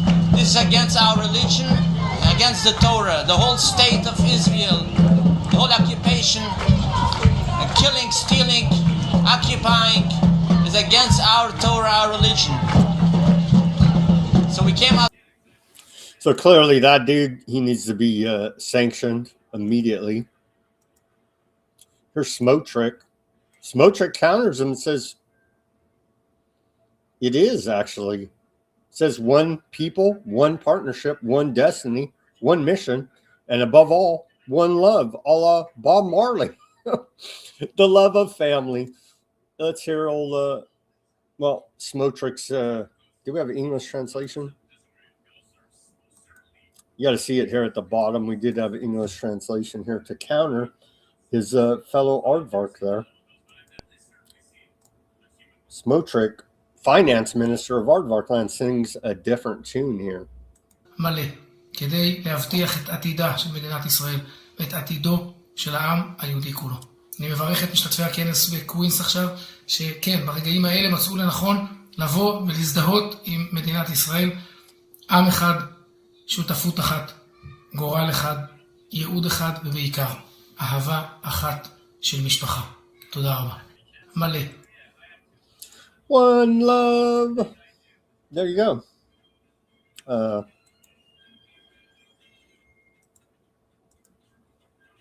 This is extremely concerning, this report.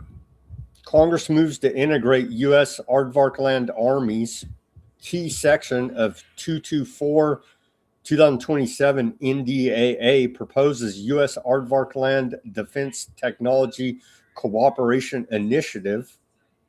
If passed, joint weapons production, AI, quantum, autonomous systems, directed energy, cyber, biotech, plus data fusion and network integration.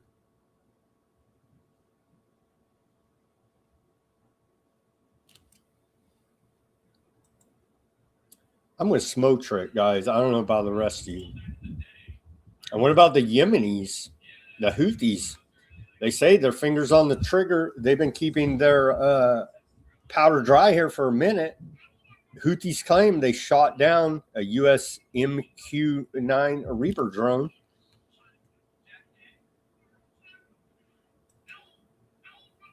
And the leveling, ethnic cleansing, and genocide of Lebanon is continuing. Here's some footage of that ongoing bombing campaign in southern Lebanon. Wowzers. They are demolitioning the whole joint here now, as per usual, creating an apocalyptic hellscape akin to the Gaza Strip there now in southern Lebanon. Let's take a look at some of these images.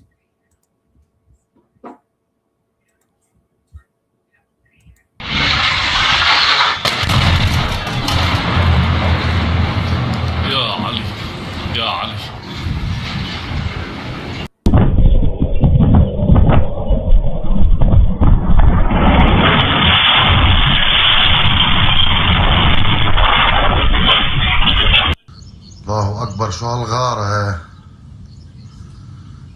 يا ويلاه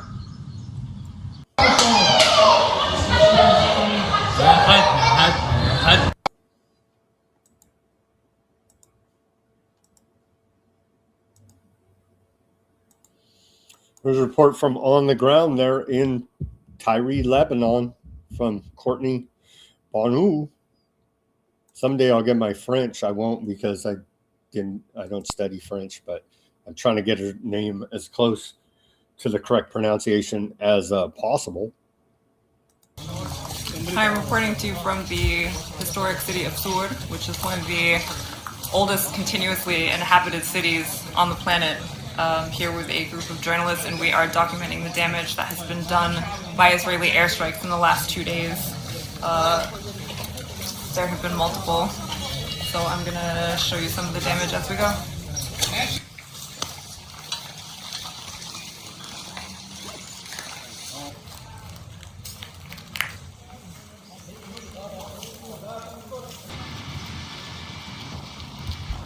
Somebody left their dog when they fled. So this neighborhood was destroyed in the war in 2024 as well, and I was here for that. And now they've destroyed it again.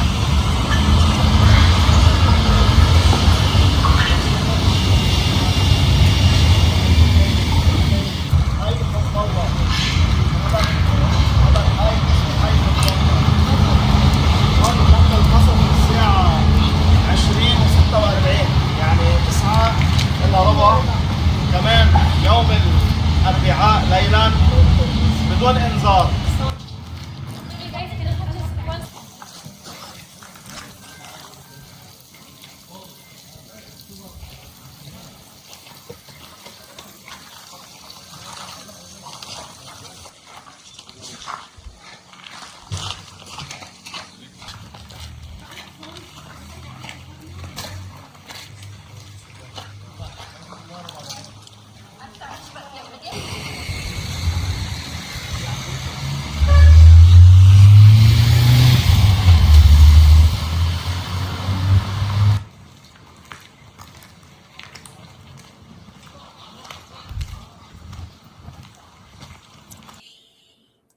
On the ground there, you can see some of the damage that you can see in those far away shots.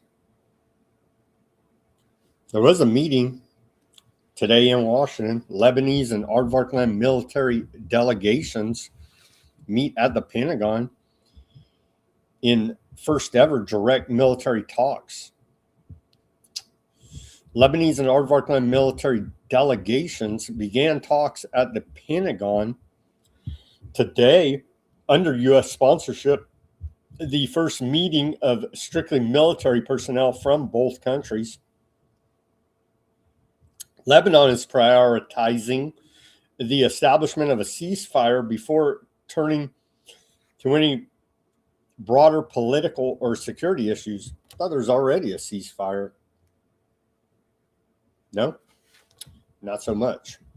They're stacking up they're whacking Lebanese army as we continue to report here, as well as alleged Hezbollah and a bunch of civilians. The Aardvarkland side said the talks will be led by Levin, head of the strategic division within the Army's planning directorate. No major announcements are expected following the meeting.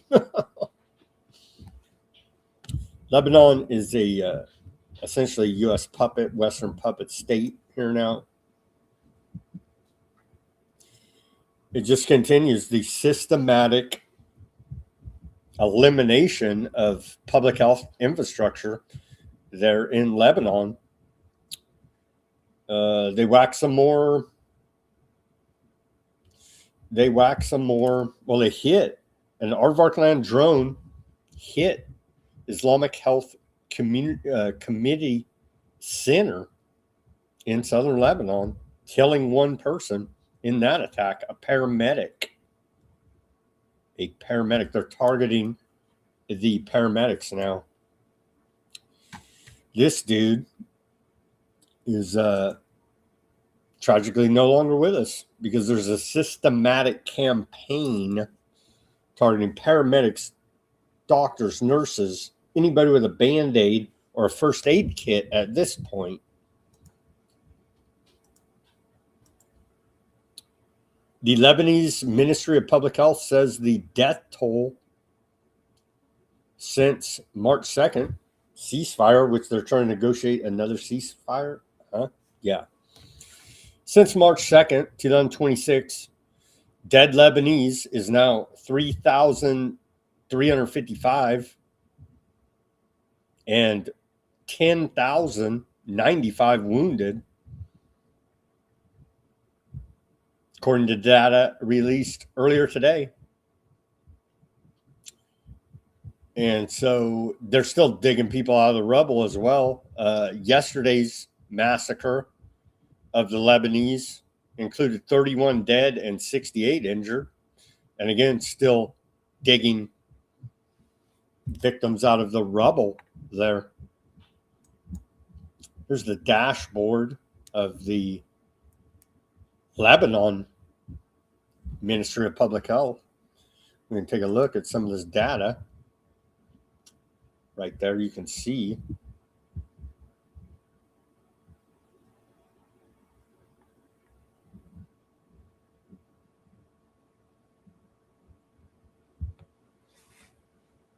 We got a 33 and a 55 there today. 3,355 deaths since March 2nd, 2026. You can see right there, and the injuries stacking up as well. Attacks on health care workers. EMS attacks 157. EMS damaged 35. Vehicles damaged. That's the ambulances and whatever else they can use to carry an injured person. 159. EMS dead 122. EMS injuries 234. Systematically wiping out public health infrastructure there in Lebanon.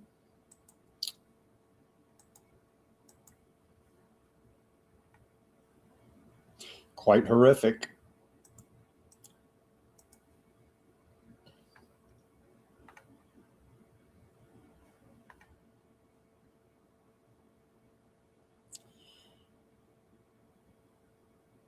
Total of 77 children have been killed or injured in the last 7 days, according to UNICEF. They're in southern Lebanon.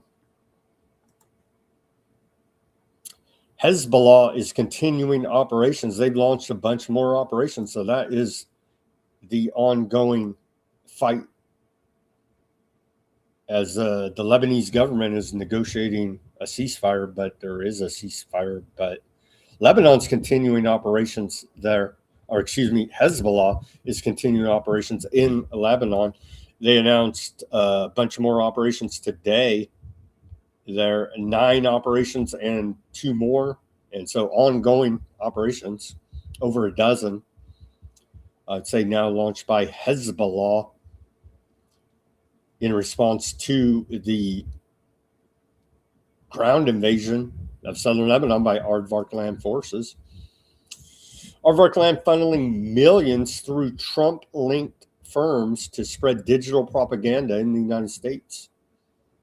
Aardvark land-linked AI chatbots have been deployed to steer online conversations and feed pro-Aardvark land content into AI platforms such as ChatGPT and Claude.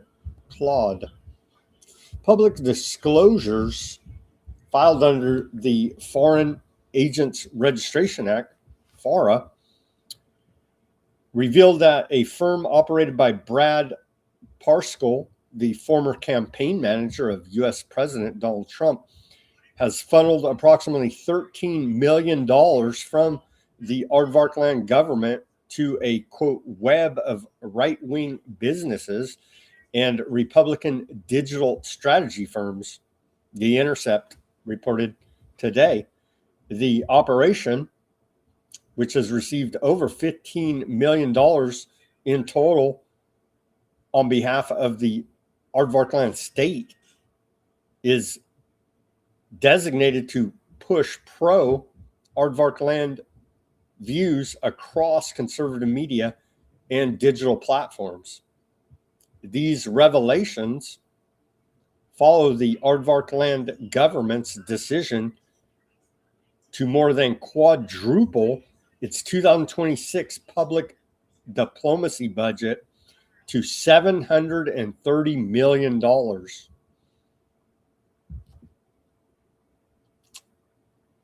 So it's big propaganda. is big business here now. And so they own the Salem radio or Salem Media Group, excuse me, on many of your conservative talk radio dials. Parscale, serving as chief strategy officer for Salem Media Group, directed over $500,000 to a subsidiary to integrate pro-aardvark land messaging into conservative programming. The media integration was bolstered by U.S. billionaire Tim Dunn, a staunchly pro-aardvark land evangelical leader whose foundation provided $70 million to the entity taking Salem Media private. Dunn also co-founded Jackson Parker, a firm sharing office space with other entities in the project constellation of interwoven firms. The partnership launched in September of 2025 with the initial $6 million contract for Parscale's firm, Clock Tower X. Since then, the operation has evolved into a complex web of interconnected political operators utilizing a digital influence campaign playbook. Aardvark Land has built what it calls an eighth front, a parallel digital war fought alongside its military campaign in Gaza aimed at suppressing evidence of its atrocities and flooding global platforms with state-engineered counter-narratives.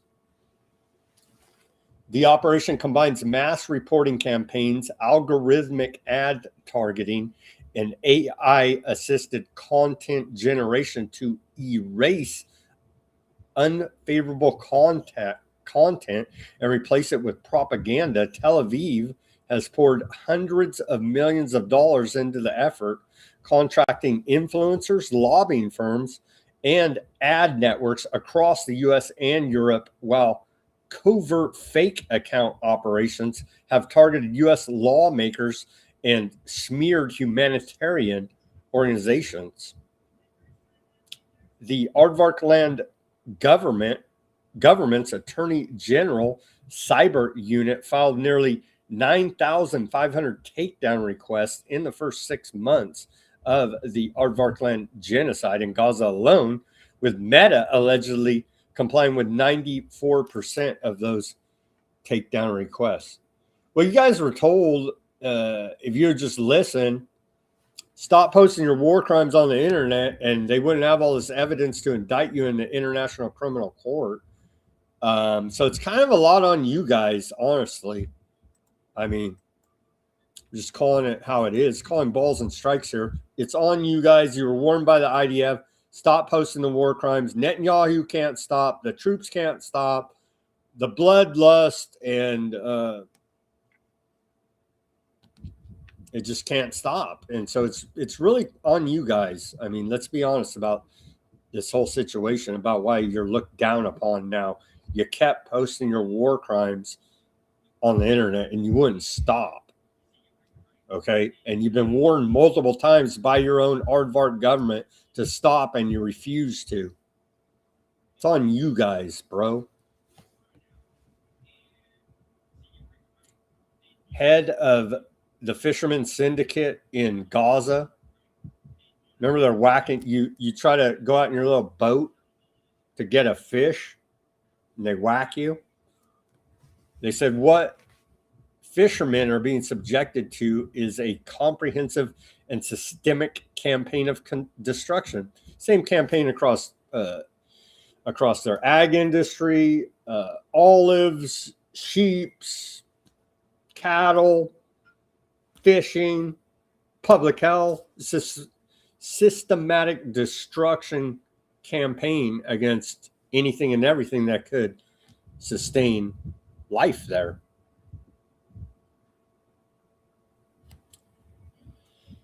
indeed the aardvark way.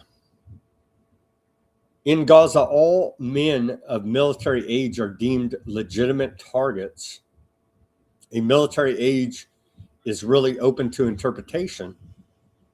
It could be from 16 to 60 or even younger. Most of the people that my unit killed were not armed. And that's testimony out of a post by The Economist. Here now. From a IDF soldier that is now having regrets about his actions while serving.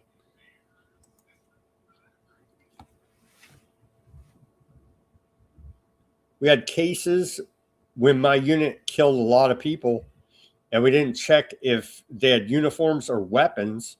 They often couldn't tell who they were fighting. Figures scuttling through the rubble hundreds of meters away could be anyone. Someone on guard duty sees someone, shoots him, kills him. Now there's a dead person. We wouldn't know what his story was or what he did. Other testifiers talked about the dog line, an invisible boundary around a position. Any Palestinian who crossed it would be shot. Dogs gathered along it to eat the corpses. And again, that's testimonies from former IDF soldiers.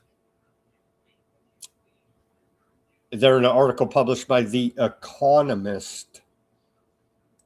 So it doesn't get more mainstream than that. So maybe they should point their propaganda efforts inward, or how about stop this whole campaign of genocide? That could help as well. That could help as well. Here's Gaza City getting bombed in a heavily populated residential area.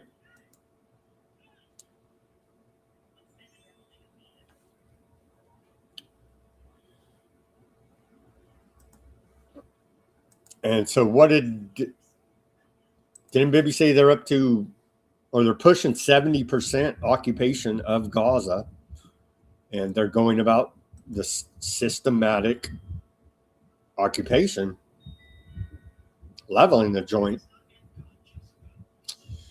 A 10-year-old Palestinian boy whose father was killed in Aardvarkland airstrike suffered severe facial injuries and serious brain injuries. And there's video of it. I won't show it. It's quite horrific. And another one, dead kid laying on the stretcher, just like blowing apart. Young wounded children arrive at Gaza hospital yesterday after fresh round of Aardvarkland airstrikes killed at least 14 Palestinians across northern Gaza. They're bombing the people in the tents at the refugee camps. We showed images and reports of that yesterday. And there's video and images of the kids blowing apart. It's horrific.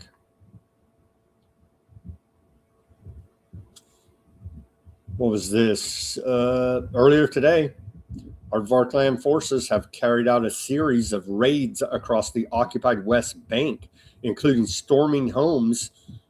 And they're storming in people's homes and kicking them out all over the occupied West Bank.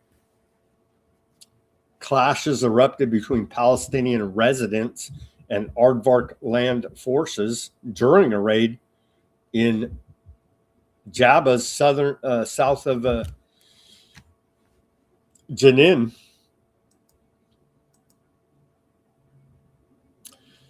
Global Samud flotilla submit accounts of torture and sexual violence by Aardvarkland forces to the ICC.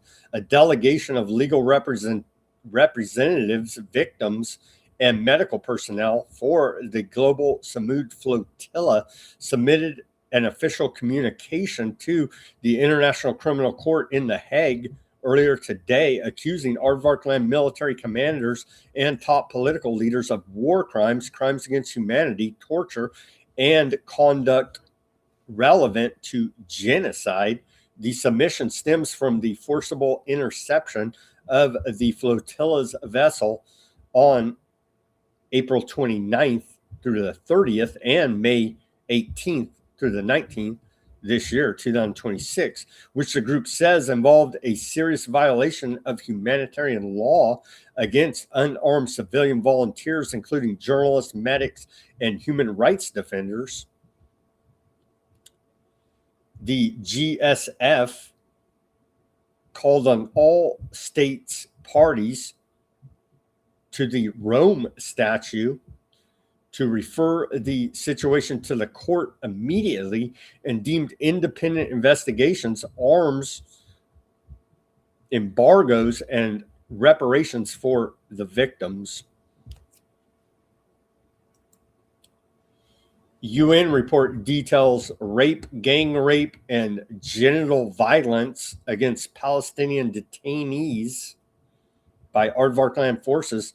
The United Nations Security General's report submitted to the Security Council verifies 31 victims of sexual violence linked to Aardvarkland forces in 2025 against 14 men, 7 women, 9 children, and 1 girl across detention facilities in Gaza and the West Bank, according to a report out of Haaretz.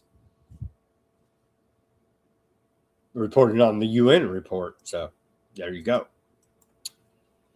Quite horrific there indeed. Here's the screenshot of that out of Haaretz there.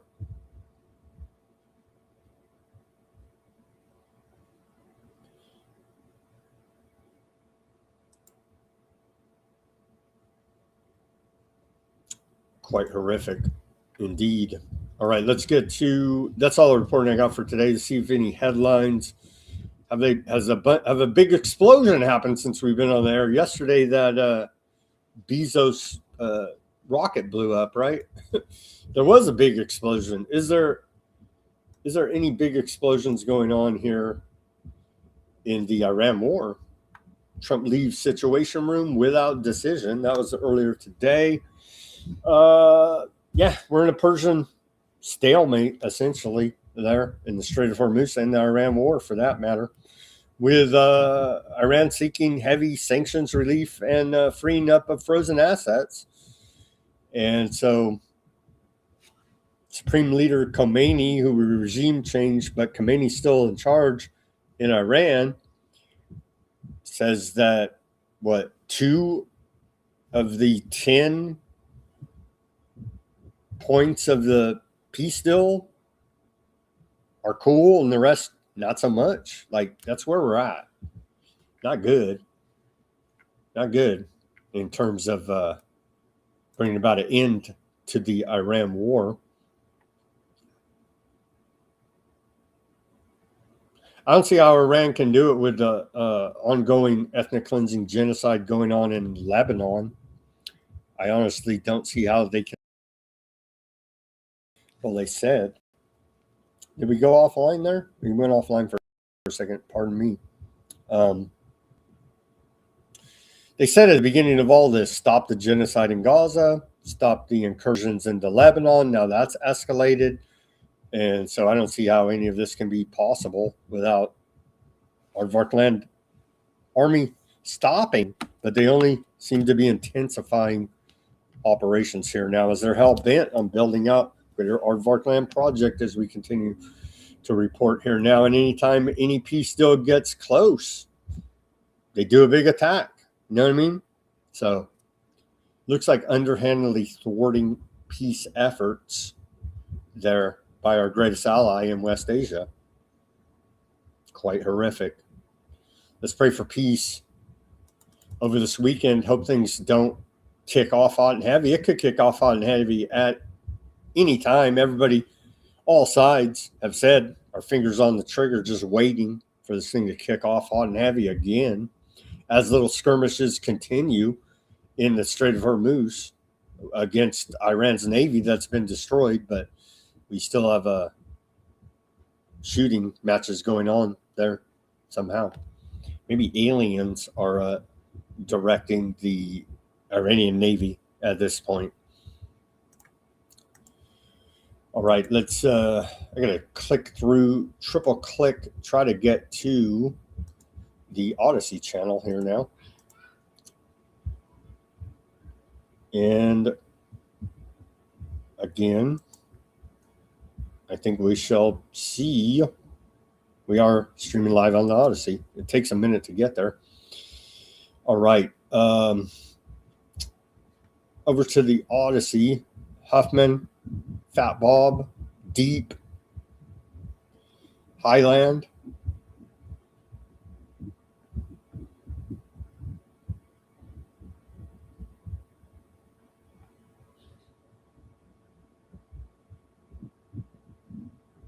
Thank you guys for tuning in there.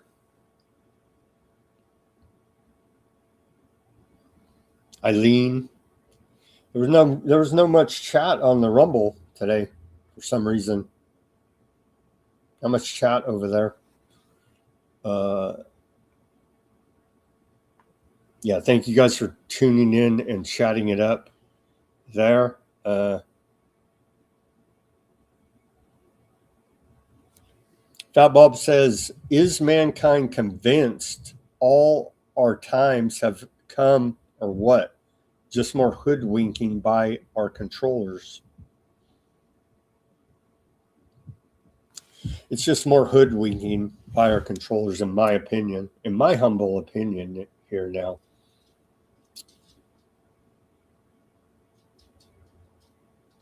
Yeah.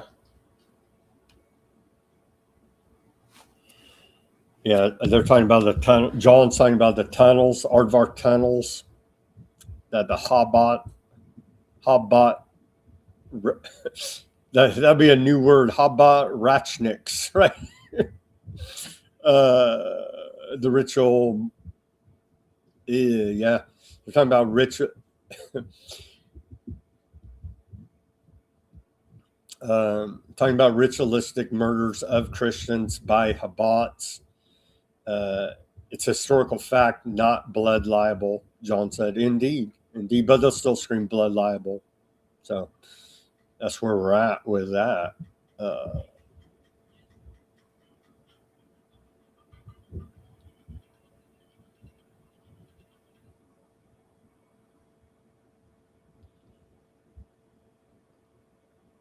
Man, I need you guys, I guess I need you guys to go to YouTube and take care of this Q troll that was in there. I guess I ran him off myself. I don't know. But we had a big Q troll over there on the YouTube chat for a minute. I don't know what all that was about. But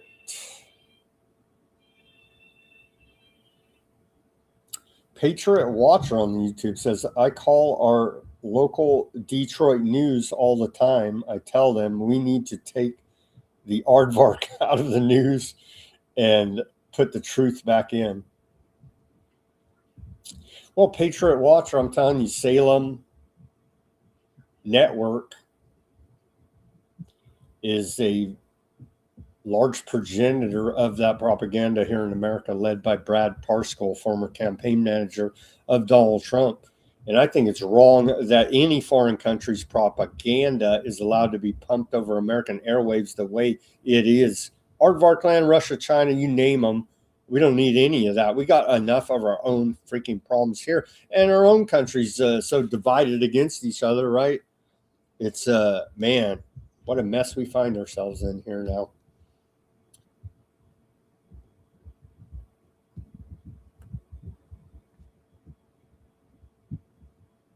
Yeah, A-Dub missed them. You missed the Q troll. If you look in the comments, it's up there. Just,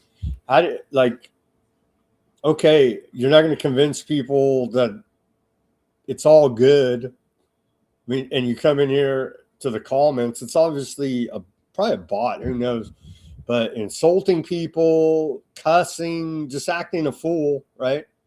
Like, you're not convincing anybody of your side at all, which I guess is by design to just create more division. It's ridiculously stupid and not wanted here at Weaponized News. All right, friends, thank you for tuning in on the Odysee, keeping that chat lively and cordial and informative, as it should be. Weaponized News over there on the Odysee, the chat there, how it should be. Thank you for tuning in on Kick, Bitchute, Substack, Rumble, and YouTube. I'll scroll up a little bit here. We did not have much Rumble chat today. I do see Golden over there on the Rumble. Shout out to Golden. Is there anybody else? A few people there. Chloe said that AOC wore a hijab today in New York. Hey, it's her right, Chloe, to convert to Islam and be oppressed by them and wear a beekeeper suit, for that matter, if she likes. This is America, First Amendment. Even though we know it's she's an actress, and that's the left-wing flavor to play you that any of their puppet politicians up there are going to save the day.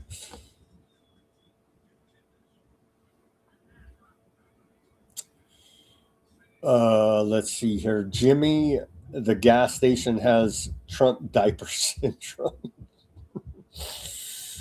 Oh, man. Yeah, it's played out. And yeah, you're like, well, I can't afford to eat. Well, you have Trump derangement syndrome. It's just played out lame already. Like, it doesn't hit. Now, the right can't meme. You see, it used to be the left can't meme. Now the right can't meme. All due to Trump. And so, yeah, it's just all played out. It's all lame. The insults don't hit anymore. And everybody can see inflation's eating us alive here now.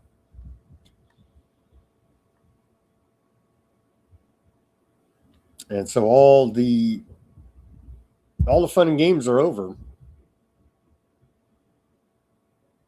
when you can't afford fuel,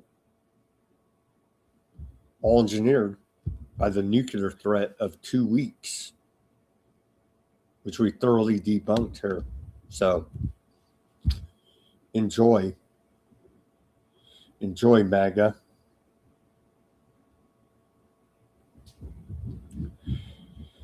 RMD says American peasants fight each other under guise of left-right while they fund a genocide and allow PDFs to boss them around in government. Yeah.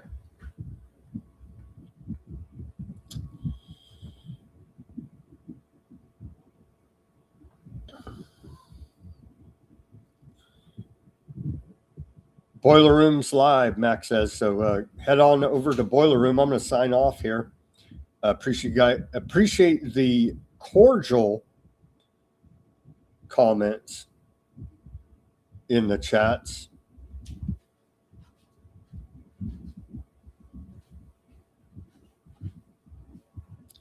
Appreciate the cordial comments in the chats. All right, guys, as always, everybody do your own research. Peace, love, and freedom. Speak out and take action. Have a great rest of your Friday evening and great weekend. Let's pray for peace and tune into Ruckus and the crew over on the Boiler Room. It's live now. I'm informed in the chat here. Have a great weekend. Let's pray for peace. We'll see you on Monday.